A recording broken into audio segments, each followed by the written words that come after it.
Bismillahirrahmanirrahim. Assalamualaikum warahmatullahi taala wabarakatuh.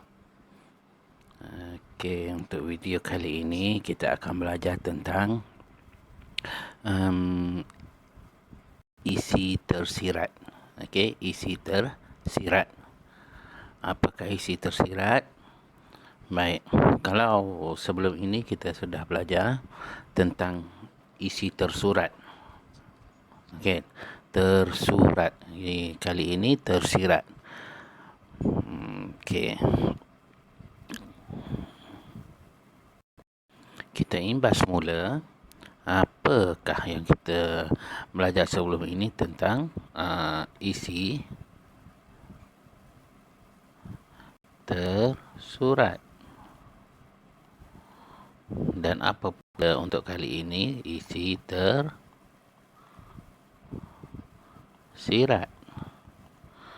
Baik. Kalau dulu isi tersurat ialah kita mencari apa yang tertulis. Okey, maksudnya dalam cerita dalam cerita ini kita baca dan kita pindahkan maklumat yang tertulis. Itu yang dikatakan isi tersurat. Namun begitu, isi tersirat pula bagaimana? Isi tersirat ialah kita tak boleh salin sahaja, kita kena tafsirkan apa isi tersurat. Kalau isi tersurat, kita dah tahu kan isi tersurat ialah apa yang tertulis, apa yang ditulis. Isi tersirat adalah kita tafsirkan. Maksudnya dengan kata senang begini, cikgu bagi satu situasi untuk kita faham. Kita cari ruang kosong. Okay, kita pinjam ruang kosong di sini. Katalah dalam cerita dikatakan Ali selalu pulang ke rumah dengan baju yang comot. Okey, apa maksud comot? Kotor lah. Okey. Contohnya di sini, kalau dalam cerita dia katakan cerita tentang Ali. Ali selalu pulang ke rumah dengan baju yang comot. Okey, kalau isi tersurat ialah apa yang ditulis di dalam cerita. Maksudnya baju Ali sentiasa kotor. Itu isi tersurat. Kalau isi tersirat, kita kena tafsirkan Ali yang baju dia kotor. Maksudnya isi tersirat apa dia? Isi tersirat ialah Ali seorang yang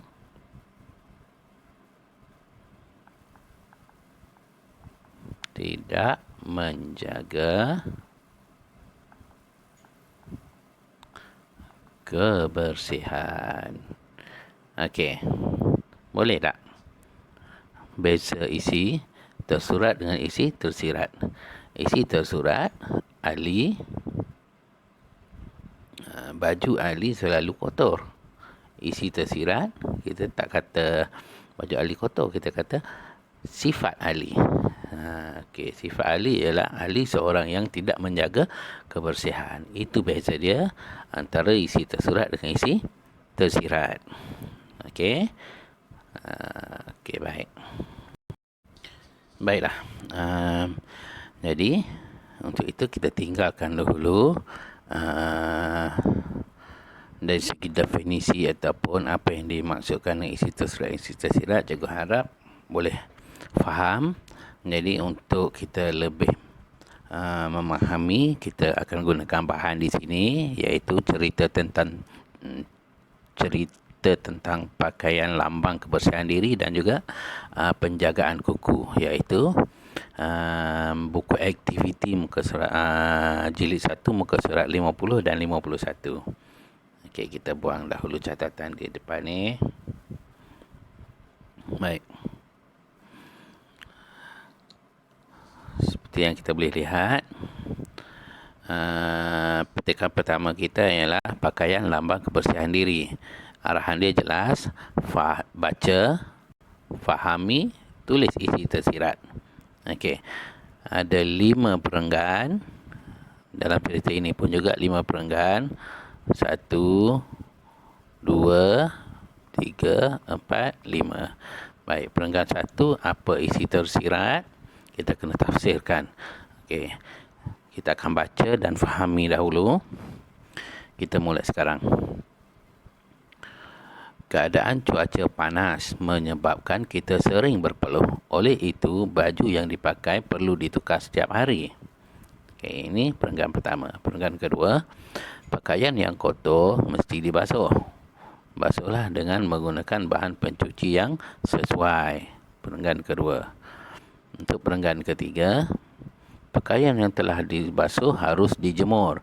Pakaian perlu dijemur di bawah cahaya matahari. Perenggan keempat, lipatlah pakaian itu apabila kering. Kemudian simpan dengan kemasnya di dalam almari. Perenggan yang kelima, kita akan kelihatan menarik jika memakai pakaian yang kemas. Oleh itu, gosoklah pakaian sebelum dipakai.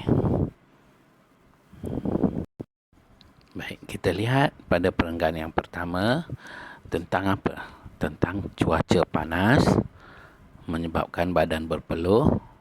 Oleh itu, kita kena tukar setiap hari. Tak boleh pakai baju yang sama setiap hari. Kerana apa?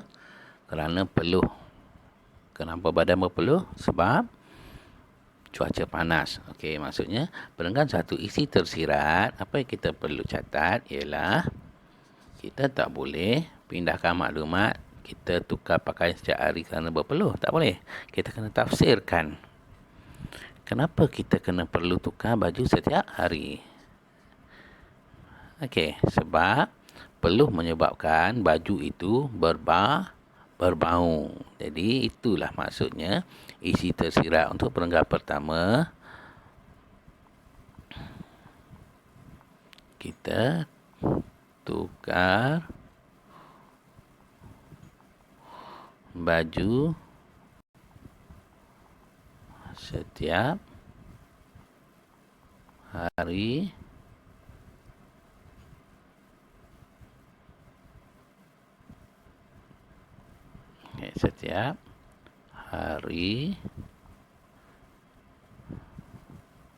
kerana apa? Kerana baju kita berbau. Okey. Itu maksudnya. Baik. Untuk yang perenggan yang kedua, pakaian yang kotor dibasuh dengan menggunakan bahan pencuci. Tak apa? Kita tak, kalau isi tersurat ialah pakaian mesti dibasuh, kan? Jadi isi tersirat untuk pakaian basuh dengan bahan pencuci ialah baju yang kita basuh itu mestilah berbau wangi. Gunakan apa? Bahan pencuci. Jadi isi tersirat untuk perenggan yang kedua ialah kita gunakan bahan pencuci. Kita ambil satu contoh, iaitu sabun untuk mewangikan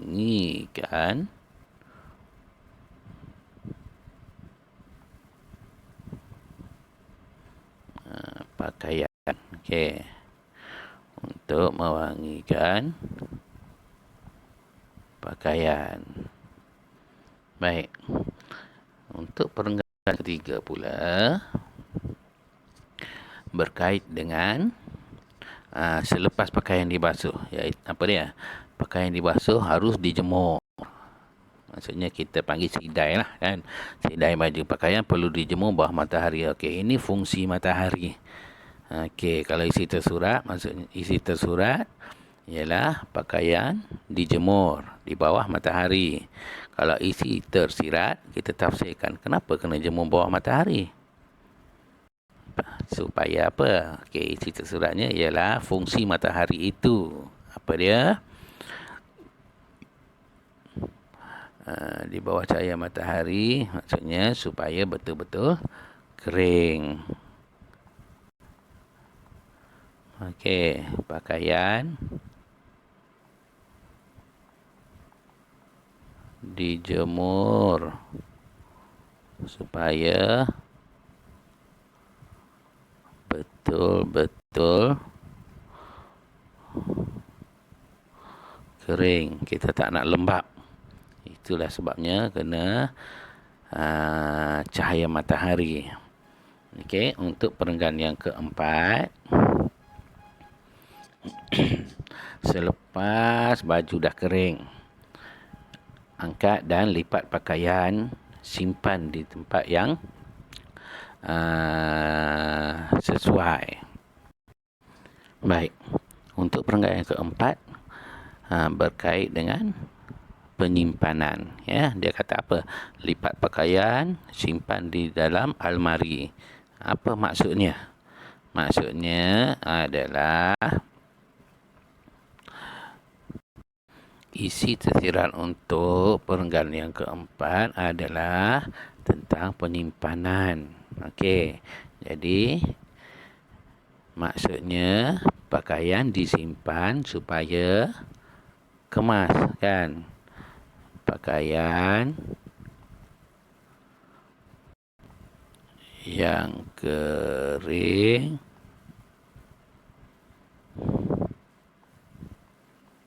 disimpan supaya apa? Supaya macam tak muat ya. Tidak berselerak. Okey, harap boleh nampak lah. Okey, ini berselerak. B-E-R ber, S-E se, L-E R-E-K rak, berselerak. Okey, jadi untuk ini agak panjang, jadi harap murid boleh kecilkan sedikit huruf supaya boleh muat dalam ruangannya. Jadi pen yang digunakan ini dia tebal, jadi satu masalah sikit lah tentang ruang. Jadi untuk perenggan yang terakhir tentang kekemasan juga, kita akan kelihatan menarik jika memakai pakaian yang kemas. Oleh itu, gosoklah pakaian sebelum dipakai. Apa gunanya gosok baju? Okey, itu maksud tersirat dia. Isi tersurat, dia kata kita kena menarik, pakai pakaian yang menarik dan kemas. Jadi, dia tulis apa? Yang tersuratnya, pakaian kena gosok. Jadi, isi tersuratnya ialah apa gunanya kita gosok pakaian. Baik, gunanya kita memakai pakaian yang digosok adalah supaya tidak berkedut dan kita nampak kemas, kan. Jadi pakaian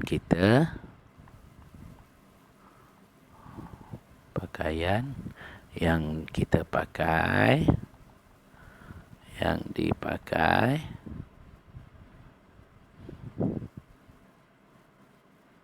macam mana nak cakap, gosok, jangan berkedut lah, kan. Jangan berkedut supaya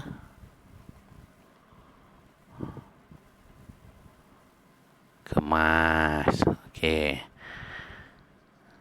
Baik, satu masalah juga bila ruangannya kecil. Okey, itu antara panduan. Diharap boleh dapat latih lagi pembacaan dari bahan-bahan yang lain supaya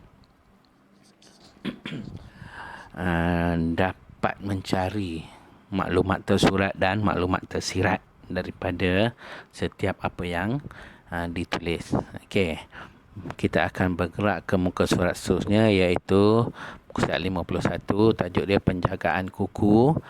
Ada di sini ada 4 perenggan, tapi perenggannya bukan dalam bentuk cerita lah. Okey. Dia buat dalam bentuk satu-satu macam ni. Jadi kita akan tafsirkan isi tersirat dalam setiap perenggan. Okey, untuk yang pertama kita baca untuk dapatkan isi tersurat dia. Kuku perlulah pendek setiap masa, oleh itu potonglah kuku sekali dalam seminggu. Isi tersuratnya kita tafsirkan.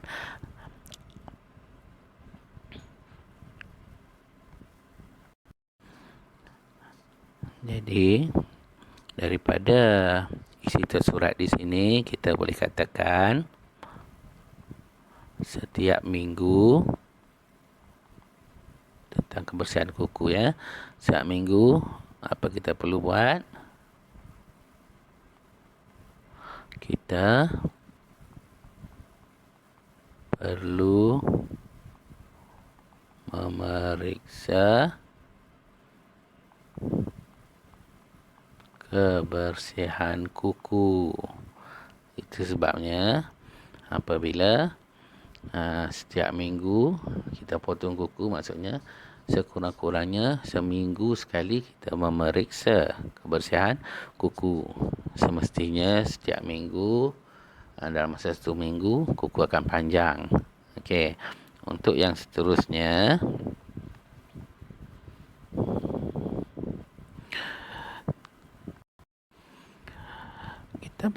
kita baca dulu maklumat yang diberi. Kuku boleh dipotong pada bila-bila masa, namun waktu terbaik untuk memotong kuku adalah selepas mandi. Okey, ini isi tersuratnya adalah tentang waktu memotong kuku. Apa dia kata? Selepas mandi. Okey, isi tersirat kita kena tafsirkan kenapakah selepas mandi menjadi terbaik untuk potong kuku.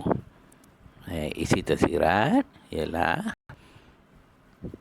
kita potong kuku, waktu potong kuku selepas mandi dianjurkan kerana apa? Okey, cuba kita lihat di sini. Potong kuku selepas mandi kerana kuku kita lebih lembut. Okey, sebab dah terkena air sebelum masa mandi tadi kan. Itulah sebabnya kenapa dianjurkan memotong kuku selepas mandi. Okey, jadi kita tulis isi tersirat dia.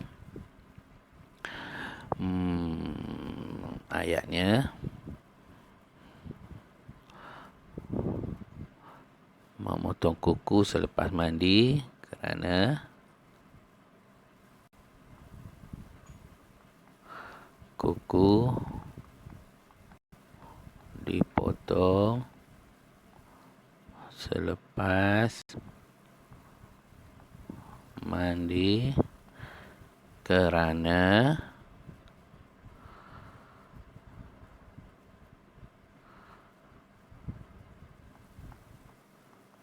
kuku masih lembut pada waktu itu. Okey, itulah sebabnya dianjurkan memotong kuku selepas mandi. Walau bagaimanapun, ini waktu yang dianjurkan. Bila-bila masa pun boleh. Sebab apa? Pemotong kuku tajam. Okey, jadi apabila memotong kuku tajam, walaupun bukan selepas mandi pun kita masih boleh memotong kuku.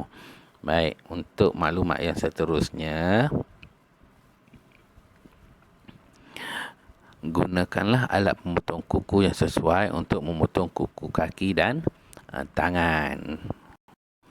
apa alat yang sesuai. Okey, isi tersiratnya adalah tentang alat yang sesuai. Jadi alat yang sesuai, kita tak akan guna pisau, kita tak akan guna gunting, kita akan guna pemotong kuku yang khas untuk kuku. Jadi isi tersiratnya ialah kita gunakan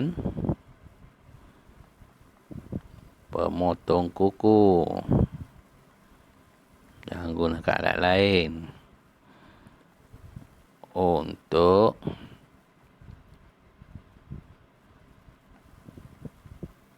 memotong kuku. Okey, itulah maksudnya alat yang sesuai. Alat yang sesuai. Okey, kita lindung sikit tak apa. Kita murid rujuk buku teks, buku aktiviti. Perenggan seterusnya, pemakanan yang baik penting untuk kesihatan kuku. Kuku, apa benda ni? Sekejap ya. Okey, semula. Pemakanan yang baik penting untuk kesihatan kuku. Kuku sihat memerlukan khasiat makanan seperti protein, vitamin C dan zat besi. Okey, maklumat ini berkait tentang pemakanan untuk kuku menjadi sihat. Okey, kita kena makan protein, makanan yang ada protein, makanan yang ada vitamin C dan makanan yang ada zat besi supaya kuku kita sihat. Okey, tanda kuku tak sihat, kalau murid-murid pernah tengok kuku yang berwarna kekuningan menjadi hitam ataupun bentuknya mengecut atau kalau kita lihat tidak normal lah. Itu maksudnya kukunya tidak sihat. Okey, jadi sebenarnya kita boleh makan makanan supaya kuku mendapat khasiat makanan daripada protein, vitamin C dan zat besi yang kita makan. Oleh itu, daripada isi tersurat tentang ni, apa isi tersiratnya, iaitu tentang penjagaan pemakanan. Okey, kita buat isi tersiratnya. Kita tukar warna ungu. Penjagaan pemakanan.